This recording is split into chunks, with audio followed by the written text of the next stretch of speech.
Hello student, welcome to the Gyan Manji Vidyapit MOVA online education.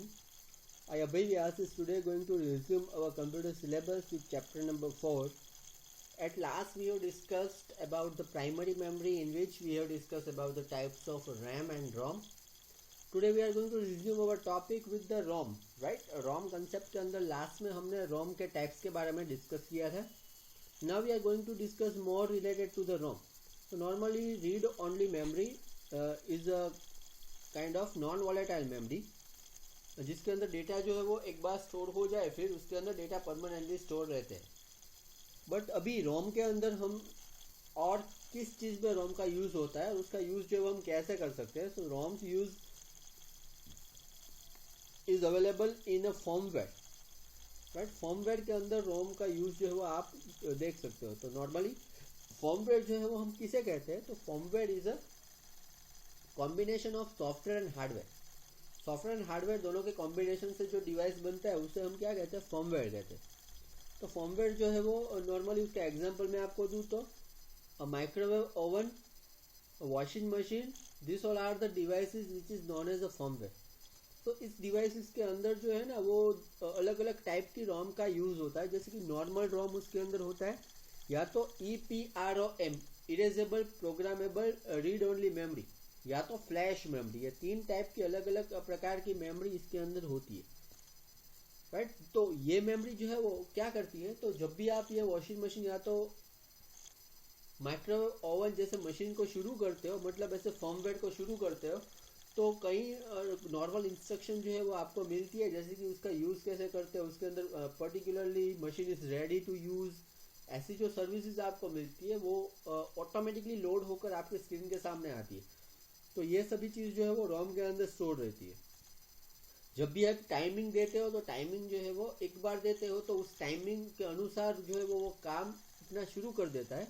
पर after the completion of time again if you would like to work over that, तो आप फिर से उसके अंदर work भी कर सकते हो, राइट. तो ये जो मॉडिफिकेशन वाला टास्क हुआ वो EPROM के अंदर से परफॉर्म होता है. तो ये सारी जो चिप है वो अवेलेबल होती है इन सारी मेमोरीज के अंदर. Then flash memory is also available है. फ्लैश मेमोरी जो है उस वो भी यहाँ वहाँ पर अवेलेबल है. तो फ्लैश मेमोरी के अंदर नॉर्मली क्या होता है, तो फ्लैश मेमोरी के अंदर जो भी डेटा एक बार स्टोर होता है वो क्विकली एक्सेसिबल होता है, राइट. फ्लैश मेमोरी मतलब जिसके अंदर डेटा क्विकली एक्सेसिबल होता है उस मेमोरी को आप क्या कहते हो, फ्लैश मेमोरी कह सकते हो, right. So basically hardware manufacturer companies जो है वो फॉर्मवेयर के लिए रैम और रोम जैसी चिप का यूज करता है उसके अंदर, जिसकी मदद से जो है वो आप अपने टास्क परफॉर्म कर पाते हो.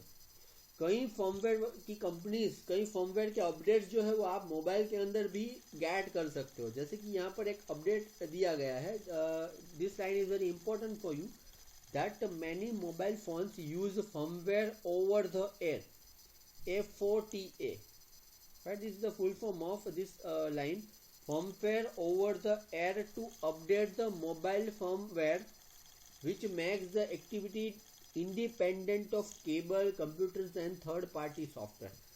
मतलब कि ये जो फॉर्मवेयर ओवर द एयर वाला जो कंसेप्ट है उसके अंदर से आप अपने मोबाइल को वायरलेसली किसी भी डिवाइस के साथ कनेक्ट करवा सकते हो, किसी भी कंप्यूटर के साथ या तो किसी भी पर्टिकुलर प्रिंटर्स के साथ. और ये जो टास्क होता है वो थर्ड पार्टी टास्क होता है. मतलब कि मोबाइल फोन और मोबाइल फोन के अंदर जो सॉफ्टवेयर होते हैं उससे अलग आप क्या करते हो कि आप ऐसा कोई एक फॉर्मवेयर क्रिएट करते हो, ऐसे सॉफ्टवेयर की अपडेट करते हो अपने फोन के अंदर, जिससे कि आप जो है वो एक्स्ट्रा ऑर्डिनरी टास्क परफॉर्म कर पाओ. तो ये सारी फैसिलिटीज जो है वो हमें with the help of this firmware मिलती है. और उसके अंदर जो मेमोरीज का यूज होता है वो है रोम और EPROM, और you can say a flash memory. तो ये सारी मेमोरीज जो है वो वहां पर अवेलेबल है. So in the next paragraph, the particular term is given over here. That is, the firmware is normally supports. वो कई functions ऐसे support करता है जो हार्डवेयर और हार्डवेयर की फैसिलिटीज को जो है वो कंट्रोल कर पाए, राइट. हार्डवेयर या तो हार्डवेयर की सारी फैसिलिटीज है उससे कंट्रोलिंग करने का काम जो है वो फॉर्मवेयर करता है. तो मोस्टली फॉर्मवेयर जैसी टेक्नोलॉजीज जो है वो हमारा ह्यूमन का जो हम जो वर्क करते हैं उसको रिड्यूस करने के लिए फॉर्मवेयर का बेसिकली इन्वेंशन हुआ है. तो ऐसे कई डिवाइसेस है, जैसे कि फॉर एग्जांपल वॉशिंग मशीन है, ट्रैफिक लाइट्स है, डिजिटल कैमरास है, माइक्रोवेव ओवन है। ये सारे जो डिवाइसेस है वो हमारे काम जो है वो काफ़ी आसान कर देता है। जैसे कि माइक्रोवेव ओवन में अलार्म सेट करना कि आफ्टर द 2 और 3 या तो 5 minute it will automatically create the particular meal for us, right. तो ये सारी चीज़ जो है वो हमें फर्मवेयर से यहाँ पर मिल सकती है। तो ये सारी जो डिवाइसेस होते हैं उस डिवाइसेस के अंदर नॉर्मली रैम, रोम और EROM जैसी स्पेसिफिक मेमोरीज का जो है वो यूज होता है, right. You can read this particular paragraph quickly, जो मैंने अभी शॉर्ट में बोला वही यहाँ पर पैराग्राफ में आपको दिया गया है। Now the next type of memory which is very important to understand for you, that is a cache memory, right, cache memory. So what is the use of this cache memory? So cache memory is basically a high speed storage mechanism it will provide. ये आपको high speed storage mechanism provide करता है। ये size में काफ़ी small होती है memory और काफ़ी कम डेटा जो है वो स्टोर कर पाती है, बट ये मेमोरी जो है वो हाई स्पीड मेमोरी के नाम से जानी जाती है, क्योंकि ये मेमोरी सीपीयू के सबसे नज़दीक होती है और जो फ्रिक्वेंटली डेटा आप यूज़ करते हो, एक्सेस करते हो, वो सारे डेटा जो है वो कैश मेमोरी के थ्रू पास होकर आते हैं। That's why this kind of memory is fast in access, right? ये आपको जो है वो speedily working mechanism provide करती है। और इस मेमोरी का नॉर्मल यूज जो है वो क्या है, तो कि इस मेमोरी का यूज नॉर्मली डेटा को रीड एंड राइट करना होता है, बट डेटा को बेसिकली आप इस मेमोरी के अंदर से क्या कर सकते हो, रीड एंड राइट के जो ऑपरेशन है वो डेटा के अंदर प्रोवाइड कर सकते हो। So this kind of memory which is known as a cache memory. Now the next term, that is the difference between RAM and ROM. So there are difference is given over here. There are 4 types of difference is given over here. The first type of RAM and ROM is different. The first type of difference, that is RAM is a random access memory, its full form. ROM stands for read only memory, right, which is based on the full form of it. Next, RAM supports reading and writing operation into the computer, right. RAM के अंदर आप data read भी कर सकते हो, right भी कर सकते हो उसके अंदर। ROM is only used to read the data. उसके अंदर आप डेटा एक बार राइट कर लिया, फिर आपको राइट करने की रिक्वायरमेंट नहीं है, उसको सिर्फ आप रीड ही कर सकते हो। This is the use of ROM. Third thing is that the data and instructions are stored into it during its operation, right. जब भी आप डेटा और इंस्ट्रक्शन का यूज कंप्यूटर में करते हो, during that time you can use this RAM. RAM का use तभी आप कर सकते हो, डेटा और इंस्ट्रक्शन का यूज करते हो, ऑन टाइम आप इसे स्टोर कर सकते हो, राइट। बट रोम के अंदर क्या है कि रोम के अंदर जब भी रोम मैन्युफैक्चर होता है, जब भी वो बनती है रोम, तभी एक बार उसके अंदर इंस्ट्रक्शन आप फिट कर सकते हो। After installing the ROM to your computer, then you are only allowed to read the data. At that time you are not able to write anything within the ROM, right. This is the use of ROM. The last difference, that is RAM is a volatile memory. मतलब एक बार data RAM के अंदर आपने fit कर दिया, फिर आप इस डेटा को जो है वो जब भी लाइट अगर ऑफ हो जाती है, लाइट बंद हो जाती है, तो कंप्यूटर शट डाउन करते हो तो डेटा ऑटोमेटिकली डिस्ट्रॉय हो जाते हैं। बल्कि रोम के अंदर क्या है कि रोम के अंदर जो है ROM is a non volatile memory, मतलब डेटा एक बार आपने उसके अंदर इंस्टॉल कर दिया, फिर अगर कंप्यूटर बंद हो जाता है, लाइट ऑफ हो जाती है, तो वो डेटा डिस्ट्रॉय नहीं होता है, data will available over here as it is, right. So this all are the difference between RAM and ROM. There are 4 types of difference that I have explained over here, which is available into your book. You can read this particular difference very clearly. ये आप एक बार clearly read कर लेना और इसे एक बार समझ लेना. And if you have any doubt you can ask the doubt at particular time. So this is about the primary memory. Primary memory का कंसेप्ट जो है वो यहाँ पर कंप्लीट हो रहा है. Now next type of memory, that is a secondary memory. Normally secondary memory is a particular type of memory where you can store data permanently for a long time. आप लंबे समय तक परमानेंटली डेटा यहाँ पर store कर सकते हो. Primary memory जो है उसके अंदर क्या था कि वो कॉस्टली मेमोरी थी और उसके अंदर कैपेसिटी जो है स्टोरेज की वो काफ़ी कम होती थी, राइट. मतलब 4 GB 6 GB तक के डेटा जो है वो नॉर्मली आप प्राइमरी मेमोरी के अंदर स्टोर कर पाते थे और वो काफ़ी कॉस्टली होती थी.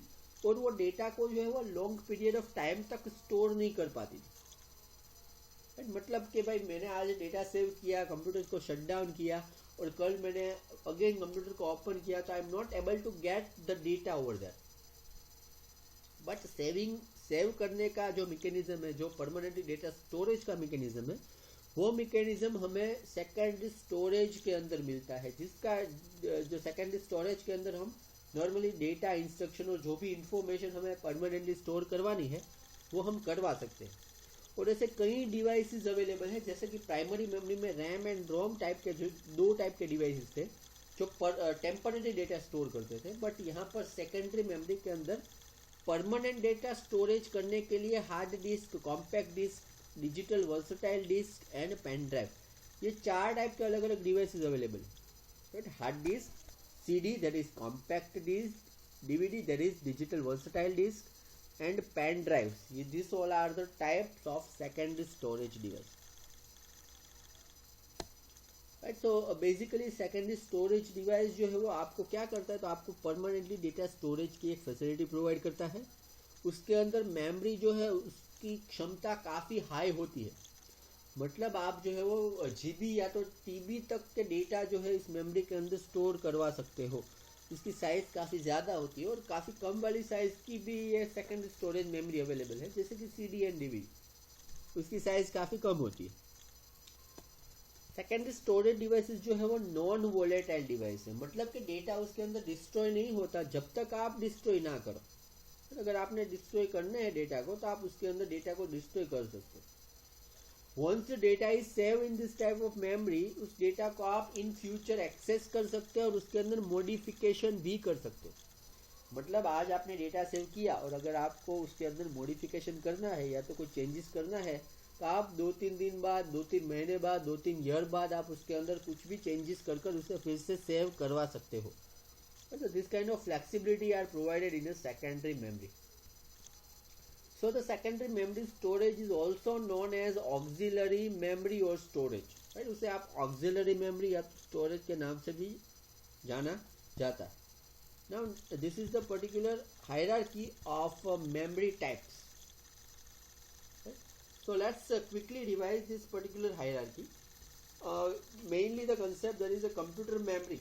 So computer memory is divided into 2 types: primary memory and secondary memory. Right, we have discussed up to the session primary memory. So primary memory is a main memory which can store data temporarily. So primary memory having 2 types, RAM and ROM. RAM is a random access memory जिसके अंदर जो है वो temporary data store होते हैं, जिसके अंदर हमने DRAM and SRAM के बारे में लर्न किया था, dynamic random access memory and static random access memory. Then in a ROM, the second type of primary memory के अंदर हमने basically ROM stands for read only memory, जिसके अंदर जो है वो एक बार डेटा राइट कर दिया, उसके बाद आप डेटा को सिर्फ रीड ही कर सकते हो। एंड ROM के अलग अलग टाइप्स है, that is PROM, EPROM and double EPROM. These all are the types of ROM. There are 3 types of ROM are there. And then the next concept that we will learn right now, that is secondary memory. And secondary memory जो है वो permanently data को store करता है, जिसका दूसरा नाम है auxiliary memory. And secondary memory having some of the devices name over here, that is hard disk, CD-ROM, pen drive, memory card.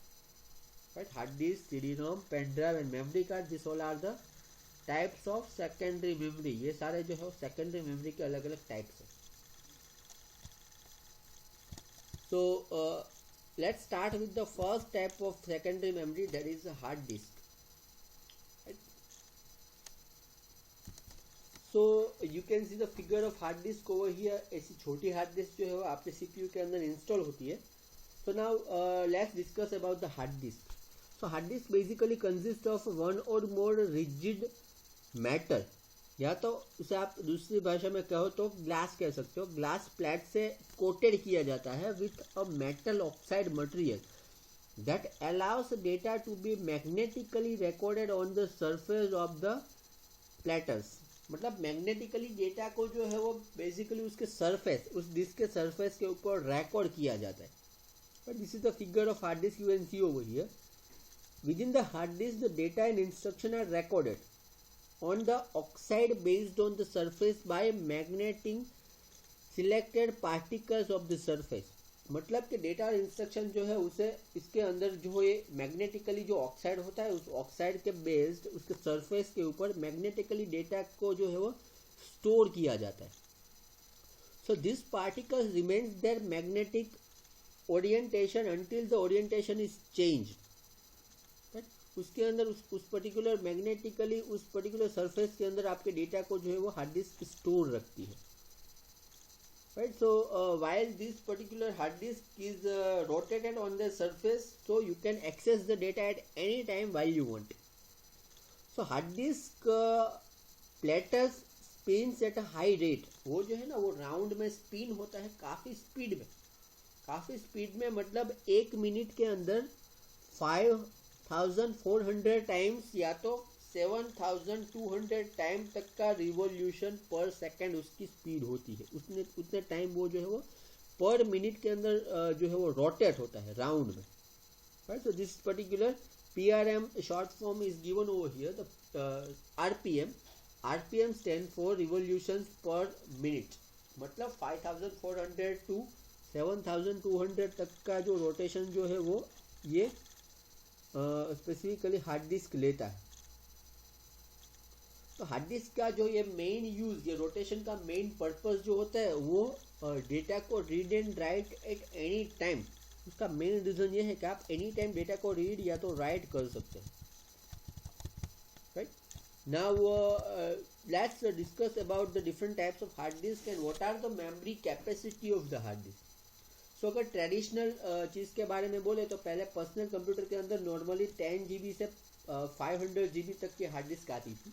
और आज के समय में नॉर्मली सभी कंप्यूटर के अंदर 500 GB तक की हार्ड डिस्क अवेलेबल होती है. राइट, हार्ड डिस्क जो है उसका दूसरा नाम, अगर आपको हार्ड डिस्क जो है वो हार्ड ड्राइव के नाम से भी जानी जाती है. Right, most of the hard disk are part of computer के अंदर हार्ड डिस्क CPU के अंदर एम्बेडेड होती है. नाउअडेज आज के समय में हार्ड डिस्क जो है वो 500 GB से बढ़कर इसकी साइज 1 TB मतलब 1 TB तक हो गई है. और ये जो आप चीज़ देख रहे हो नीचे डायग्राम में, तो ये नॉर्मली हार्ड डिस्क यहाँ पर अवेलेबल है. बट ये जो हार्ड डिस्क है उसके साथ USB जैसा एक पोर्ट दिया गया है. तो this hard disk is known as USB hard disk. इस हार्ड डिस्क को आप USB हार्ड डिस्क कह सकते हो या तो एक्सटर्नल हार्ड डिस्क कह सकते हो, तो जिसे आप जो है ना वो किसी भी लैपटॉप या तो कंप्यूटर में अटैच कर उसकी मेमोरी के आप यूज़ कर सकते हो. तो ये हार्ड डिस्क जो है आज के समय में 1 TB 2 TB तक की हार्ड डिस्क अवेलेबल है.